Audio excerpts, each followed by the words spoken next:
Welcome to the WellFuel Podcast, your spot for everything gut health, hormones, detox, healthy living, anti-aging, cancer prevention, and everything in between. I'm Isabel Smith, and I'm your host, and I'm an integrative registered dietitian and founder of Isabel Smith Nutrition.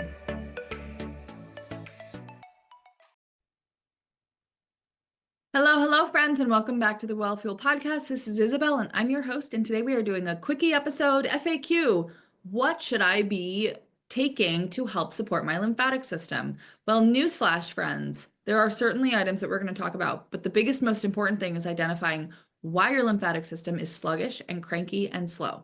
You see, a lymphatic system is sluggish and cranky and slow for a number of reasons. One, your pelvic floor is too tight, and the vacuum, which happens when a pelvic floor can actually relax and kind of dome down and then properly up, which helps to pump lymph through the system and helps it to process out. If that's too tight and we're not having the proper kind of pumping motion, that can prevent proper lymphatic flow. Other things, sluggish liver, gallbladder, toxicity, overproduction of histamine, surgeries, scar tissue, an exhausted body or adrenals. Those are things that come to mind. But if you're finding that you have to put a lot into your lymphatic system, you might want to think twice before just hopping on a bunch of herbs and thinking that that's going to fix the whole problem. Because it's not, and it's probably going to help you. But my suggestion would be to look for the root cause always. Because you guys have asked this question, I'm going to answer it, but we're going to talk next about how to address the rest of it. All right, so primary lymphatic stimulants. I really like Cleavers Tea. It is a tincture or a tea. Tinctures or teas are really nice because our bodies have a better opportunity to either absorb or not absorb, and it's not 100%, like a capsule, like a ground up root. I like the tea form of this. I will drink it. I don't always personally find it super helpful, although I did use it yesterday and it really was helpful. But for me, I know what's going on deeper in my body, so I like to use this stuff to support. But again, if you're like, I need a lot of help for my lymphatic system, you want to think about what's going on deeper. Red root is the next one that comes to mind. It is technically a lymphatic decongestant, whereas Cleavers is technically a diuretic. And so they have different uses, and it is especially useful for swollen lymph nodes, tonsils, and spleen congestion. So you really want to know what you're doing, by the way, when you use these things and which one is the right one. Echinacea is the next one that is often thought of as a lymphatic stimulant, and it also beautifully stimulates innate immunity and also lymphatic drainage. So I like this one because it's stimulating the immune system to do the job. With any of these things, there can be interactions, contraindications, and other reasons why you should not be taking them. So please make sure to consult your healthcare provider before doing so. The next one on my list is something called poke root. This one should not be used without medical advice. So we have these sort of like primary lymphatic stimulants, and then we go into a totally different category of supportive lymphatic herbs. So things like calendula, which helps to move stagnant lymph, especially in the pelvis. The pelvis is a huge place. We have a ton of lymph nodes in the pelvis. And also for women with, ovaries, uterus, there's like a ton of stuff happening in there. Anyway, this can be a major area of congestion. So burdock root is a favorite of ours. It's a cleansing herb that supports the liver and the lymph system, as well as is helpful for like liver. It's a nice, helpful, supportive detoxifier. I absolutely love it. If I could choose, I'd be doing burdock. I would be doing Cleavers and maybe Echinacea. Those would be my favorites. However, you should be knowing really what's happening in your body.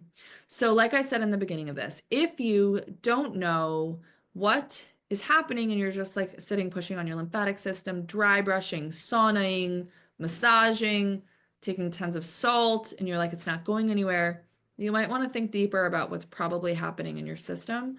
Because if I could guesstimate, I would have chosen any one of the previous ones. I would start by energizing through minerals, salt, vegetable juices.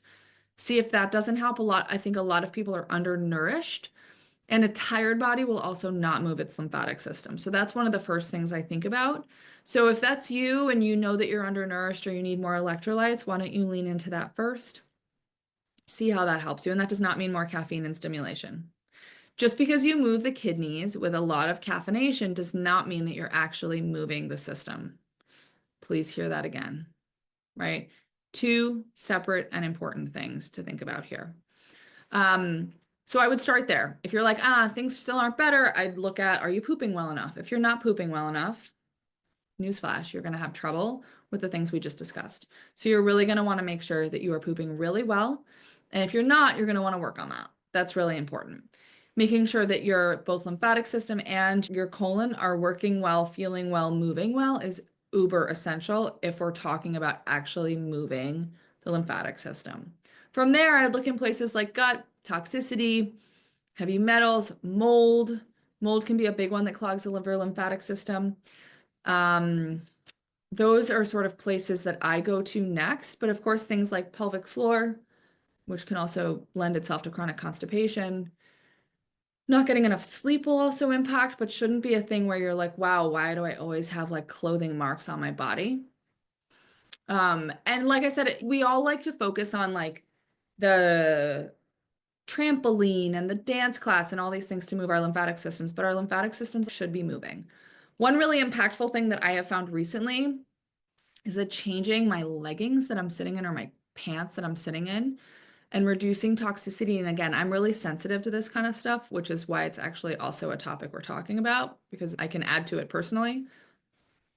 Really has changed how swollen I am at the end of the day. So I am going to continue to throw out my leggings and order ones that are like certified less toxic. I don't think toxin free is like totally attainable, but less toxic certainly is. And it has been a huge difference for me. But again, remember, I've got a super high viral load. I'm working on all these other things. And so that's my reason for my lymphatic system being slow. But it does move and it's moved better. I would caution against doing like super heavy lymphatic drainage massages if you don't know what's happening and if you don't know if you drain well, which is why I'm super cautious with my patients about this, making sure that the drainage pathways are open, that we start slowly and making sure that they feel well during this process. So I hope this was a helpful and insightful conversation. As always, we'd love to hear what you guys want to hear here, and we'll see you next time right here on the WellFuel Podcast.